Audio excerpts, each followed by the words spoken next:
Sa simula ng movie ay makikita natin ang isang babae na ang pangalan ay May na umuwi ng Hong Kong galing mula sa China, at may hawak-hawak siyang isang baunan, at pagkadating niya sa kanyang bahay ay itinapon niya ang lahat ng mga pagkain maliban sa isang tila maliliit na dumplings at kinain niya ito. Tinatawag siyang Tita May ng lahat dahil napakatanda na niya, at ang nakakagulat pa sa kanya ay mukha lang siyang 30 years old. Ngunit paano nga ba nangyari ito at ano ang dahilan sa likod nito kung bakit nagmukha siyang bata, at malalaman natin iyan mamaya. Sikat na sikat si May sa paggawa ng dumplings dahil sariwa ito at napakasarap, at ipinagbibili niya ito sa mga tao, at ito ang sikreto ng kanyang kagandahan at kaya siya nagmumukhang bata, at gumagamit siya ng isang espesyal na sangkap sa kanyang dumplings. Isang araw ay pinuntahan siya ng artista na si Mrs. Lee, na ngayon ay hindi na ganun kasikat dahil nag-asawa na siya ng isang napakayamang businessman, at nakikisama na lang siya bilang isang asawa, dahil wala na silang pagmamahalan sa isa't isa, at pinakasalan niya ang lalaki para lang sa pera at nang magkaroon siya ng magandang katayuan sa buhay, at ngayon ay tila nawawala na ang lahat ng ito sa kanya, dahil tumatanda na siya, kaya't nakikipagrelasyon na ang kanyang asawa sa mga magaganda at mga batang babae.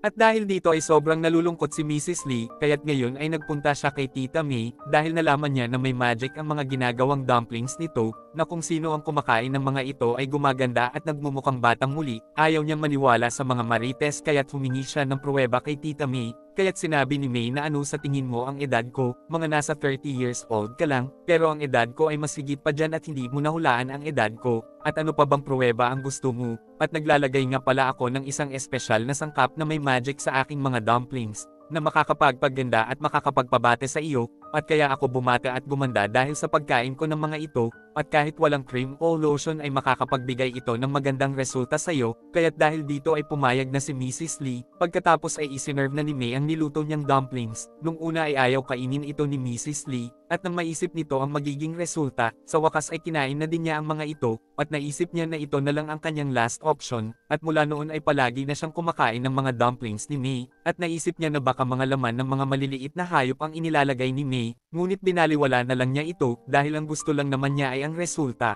At isang araw ay napansin na ni May na bumate na ang balat ni Mrs. Lee, ngunit ang gusto ni Mrs. Lee ay mas mabilis na resulta kaya't sinabi nito na gumawa ka pa ng mas mabisa, at pagkaalis ni Mrs. Lee ay dumating ang isang babae sa bahay ni May, at kasama ng babae ang anak niya na si Kate na 15 years old, at magiging isang ina na ito dahil sa kagagawan ng kanyang sariling ama. At ngayon ay nalaman na ni May na 5 buwan na pala ang bata, kaya tinanggihan niya ito dahil mahirap ang ganitong kaso. Wala na akong magagawa dyan pero payo ko na tawagan niyo ang isang ospital at may contact ako doon, at maaari niyong ipagawa doon ang gusto niyong mangyari sa bata, at kaya pala siya may contact sa ospital ay ninanakaw pala niya ang mga bata doon, at ito ang kanyang espesyal na sangkap at hindi karne ng kahit anong mga hayop, at ito talaga ang kanyang sikreto. Samantala ay alam ni Mrs. Lee na may kalaguyo na isang staff ng hotel ang kanyang asawa, at hindi na niya matiis ang ganitong sitwasyon, kaya't sinabi niya ito at humingi siya ng tulong kay May.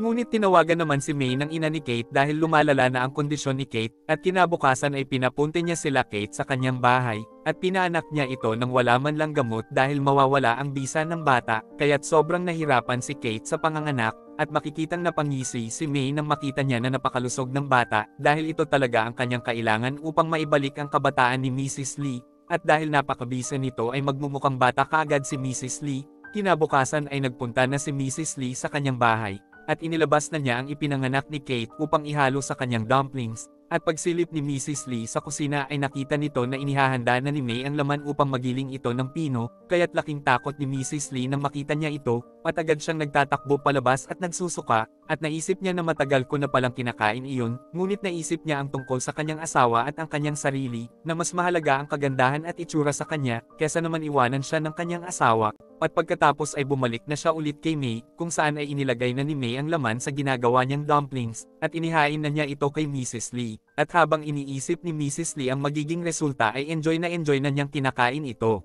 At makalipas ng ilang oras ay nakita na ni Mrs. Lee ang mga pagbabago sa kanyang katawan at naging mas masigla na siya ngayon, at tuwang-tuwa siya pag-uwi niya dahil pinuri na ng kanyang asawa ang kanyang kagandahan, at pagkatapos ay binembang na siya nito. Samantala habang pauwi ay dinugo si Kate sa bus dahil sa ginawang pagpapaanak sa kanya ni May, at sa kamalasan ay binawian na siya ng buhay. Samantala ay nagpa-party naman si Mrs. Lee upang ipagyabang ang kanyang kagandahan sa kanyang mga kaibigan, at agad siyang hinangaan ng mga ito dahil bumate na ang kanyang itsura, Ngunit bigla namang nagreklamo ang mga ito dahil nakaamoy sila sa kanya ng tila amoy ng isang napakalansang isda, kaya't nang mapahiya ay agad siyang nagtatakbo sa banyo at naligo, at galit niyang tinawagan si May at tinanong niya dito kung anong klaseng bata ang inilagay niya sa dumplings, at sinabi din niya na isusumbong niya ito sa pulis kung hindi nito aayusin ang kanyang problema, at hindi niya alam na nakikinig pala sa kanya ang kanyang asawa, at sa telepono ay sinabi sa kanya ni May na ginamit ko ang bata na ginawa ng isang ama sa kanyang anak, at kalaunan ay mawawala din naman ang mga side effect niyan sa'yo.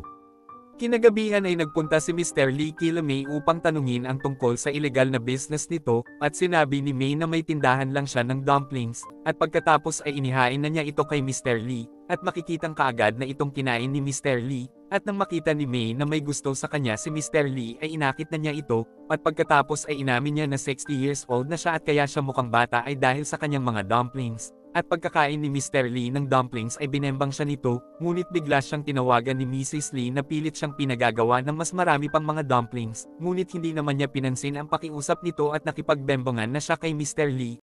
Pagkatapos ay nakita niya si May sa isang salon at nagmakaawa siya na gawan siya nito ng mga dumplings, at sinabi na dito na hindi issue sa kanya ang pera at binigyan niya ito ng tseke, ngunit hindi naman siya pinansin ni May at sinabi nito sa kanya na wala ng mga dumplings, at laking gulat ni Mrs. Lee sa biglang pagbabago ng ugali ni May kaya't galit niyang nilayasan ito, at pagkaalis niya ay tinawagan naman ni Mr. Lee si May upang lihim na makipagkita ito sa kanya, at pagkatapos ay ipinakita ang dalawang mga pulis na nagmamadaling pumunta sa apartment nila Kay, at nakita ng mga ito na pinatay pala ng ina ni Kay ang kanyang asawa dahil sa ginawa nito sa kanyang anak, at lumayas si May sa kanyang apartment nang malaman ang balitang ito, at pagpunta ni Mrs. Lee kay May ay nakita niya na ni-raid ng mga pulis ang apartment nito, pagkatapos ay nagpunta na si Mrs. Lee sa ospital kung saan ay kinausap niya ang kalaguyo ng kanyang asawa, at sinabi nito sa kanya na 5 buwan na ang dinadala nito, at nangako sa kanya si Mr. Lee na babayaran siya ng malaking pera kapag nanganak siya ng isang malusog na bata. At natuwa si Mrs. Lee sa kanyang narinig at sinabi niya dito na ilaglag mo iyan at babayaran kita ng doble sa ipinangako ng aking asawa sa iyo, at agad na pumayag ang babaeng masahista sa kanya, at pagkatapos ay sinabi ni Mrs. Lee sa doktor na huwag kang gagamit ng kahit anong gamot sa kalaguyo ng kanyang asawa, at ngayon ay alam na natin na gusto na din pala niyang gumawa ng sarili niyang dumplings upang mapanatili niya ang kanyang kabataan at kagandahan, samantala ay makikita natin si May na naglalakad sa isang kalye habang dala-dala niya ang kanyang mga gamit, at makikita naman natin na tinatadtad na ni Mrs. Lee ang isang sariwang laman upang gumawa ng kanyang sariling dumplings. At dito na po nagtatapos ang ating movie. Mag-subscribe ka na po Lods para sa magagandang mga movie na katulad nito. Maraming salamat po sa iyong panunood at pagsuporta. Ingat po palagi Lods. God bless.